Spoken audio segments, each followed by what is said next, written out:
Hello, this is Lady Boulay, and I hope you're having a beautiful day. Thank you for your support. Thank you for subscribing to the channel.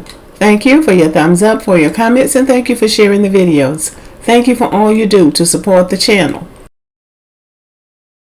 Well, this is Jodie Turner-Smith. She is an actress who has appeared in a few music videos. She's been on a few television episodes, and she's been in some movies. The most notable was the 2019 film Queen and Slim, in which she starred with Daniel Kaluuya. She's not an A-list actress. Her body of work is quite underwhelming. She hasn't won any kind of award. She hasn't even been nominated for anything. And yet she's always in the limelight. She's always in the limelight talking about colorism. This is her husband, Joshua Jackson. He is a Canadian actor. He's fairly well known.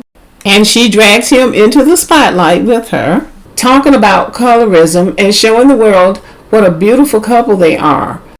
But it's cleverly done. But she wants the world to know that she's married to this white man. This is her husband. She wants everybody to know that. They got married in 2019, and they had a baby in either 2019 or 2020, a little girl, and she's been talking about that little biracial baby ever since. She's never shown a picture of her baby that I am aware of, but she talks about that baby all the time. If she's not fetishizing this little girl, I don't know what fetishism is, because the way she talks about this child is like she has wrapped her whole identity up in being the mother of this biracial child. And really what she's screaming to the world is that I hate my dark skin, and I'm glad I had my baby with this white man. We have to really watch these people, because sometimes these people are presented as Black Americans and they're not. This woman is of Jamaican ancestry. She was born in England, and by some miracle or misfortune, they ended up in the United States of America in the state of Maryland. There she was taunted and laughed at for her dark skin. These people act like there are no dark-skinned Black Americans. And they just go on about they just were taunted and people were fighting them and doing all these horrible things to them. But it was a white person. The white person had to tell them that they were beautiful. Am I the only one that's sick and tired of hearing that narrative?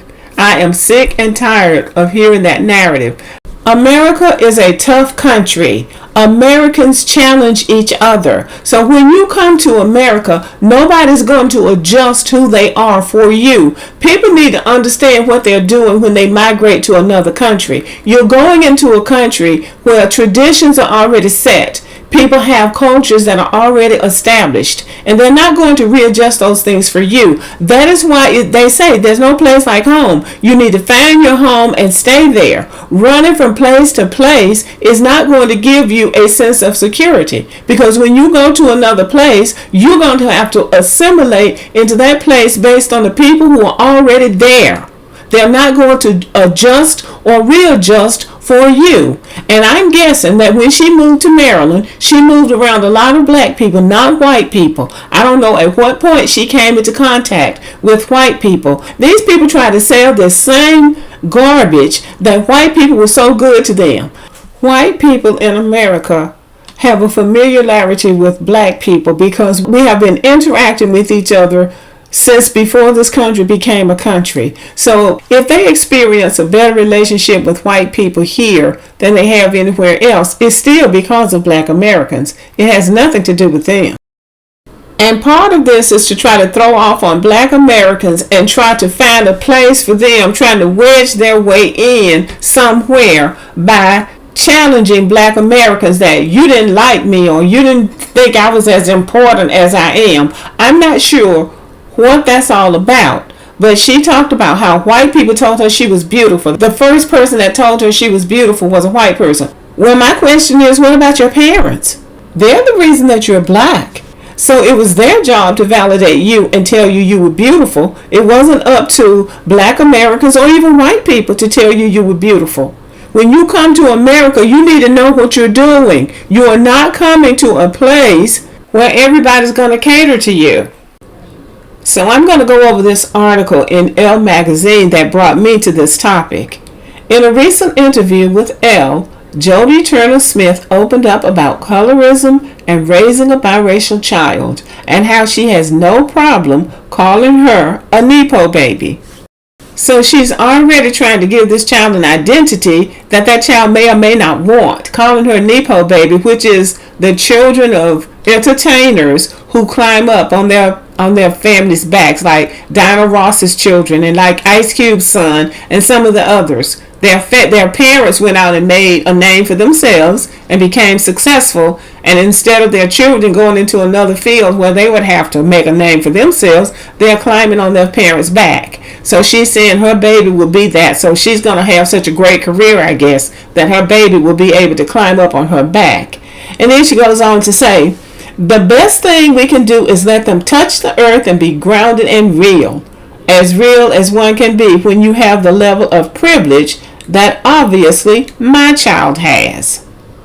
So there she goes again, talking about the privilege that her child has. So this is really classless as far as I'm concerned, bragging about what her child has. She doesn't even have that much money according to the internet source. Joshua Jackson has more money than she does, but it remains to be seen how much of it she's going to get. To me, this is a very insecure person. But she went on to say, I'm not acting like she's not a Nepo baby, but I worked damn hard to have a Nepo baby. She admits her daughter's childhood would look vastly different than her own, which she still reflects on fondly. We were poor, but I never really had a sense of it. I certainly wasn't as poor as my mother when she was growing up, but when you come from not having anything, you want to grasp life with both arms, she said. And as a dark-skinned woman raising a biracial child with fairer skin than her own, Turner says the difference will extend beyond the realm of financial privilege. So she's projecting now that her daughter is going to have so much more privilege than she had because her daughter is biracial. This woman is obsessed with skin color.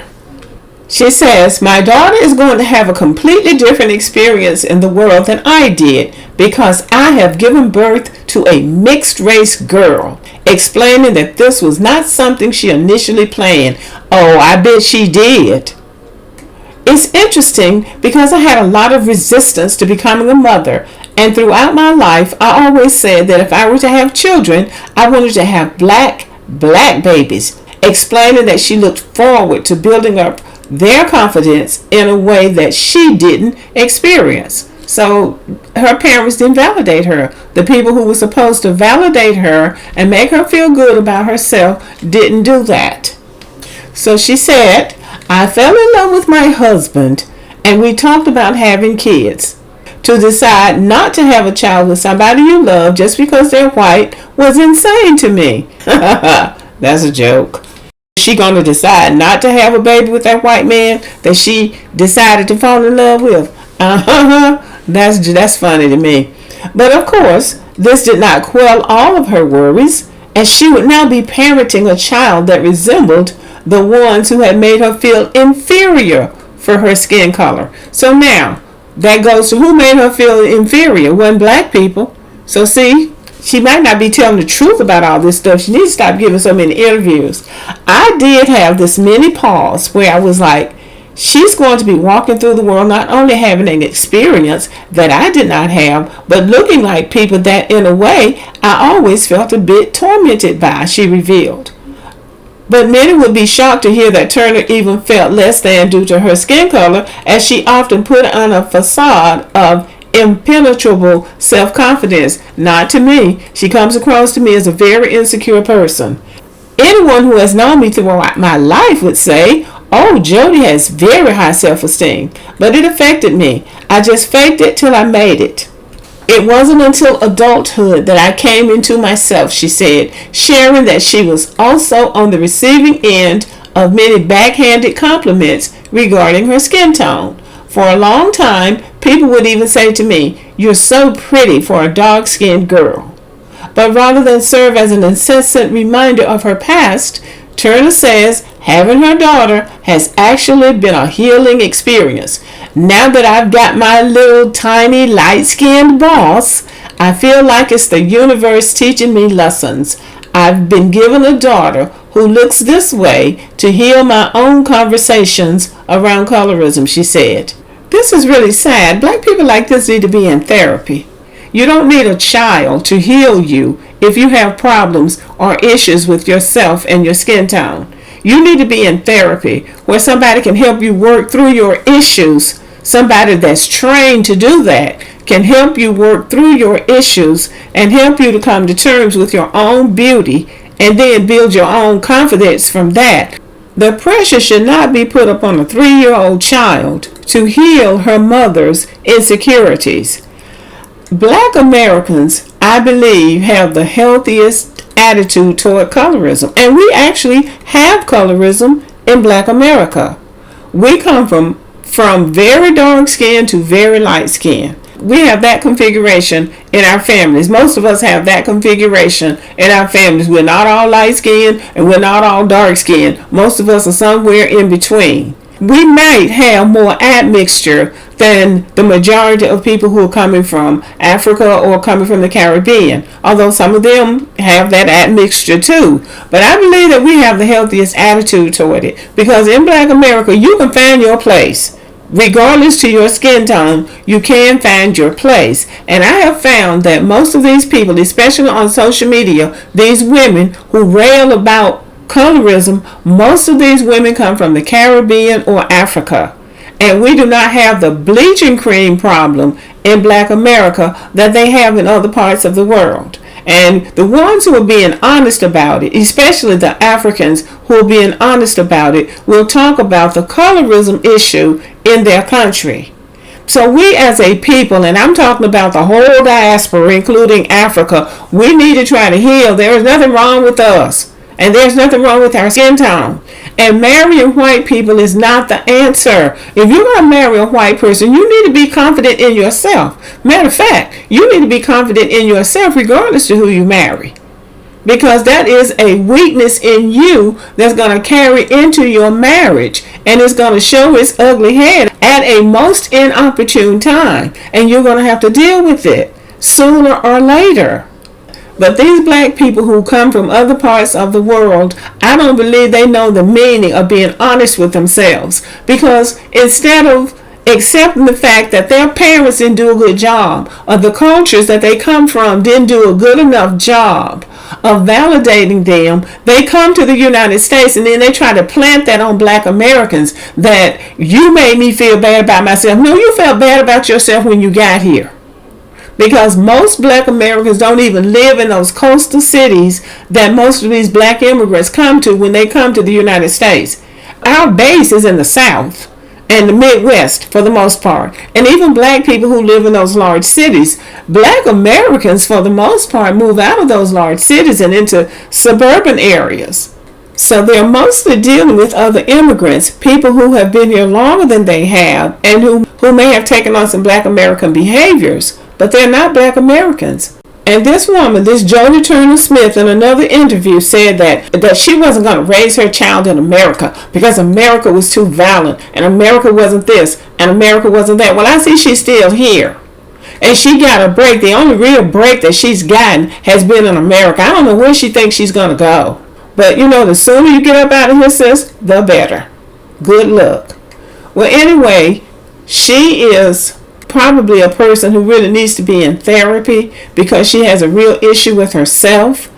If this white man and that biracial child are going to have the responsibility of healing her, then they're going to have a serious problem, because that is too much weight to place on two people. But this woman, she seems to be happy for the moment because she's got a white husband and a mixed baby. So it looks like she's dumping her emotional weight on them. I think Black people have to stop relying on other races of people to bring them their peace, their happiness, and their confidence. At some point, you have to find those things within yourself. Okay, I know some of y'all probably will disagree with me on this video, but disagree in a nice and respectful manner.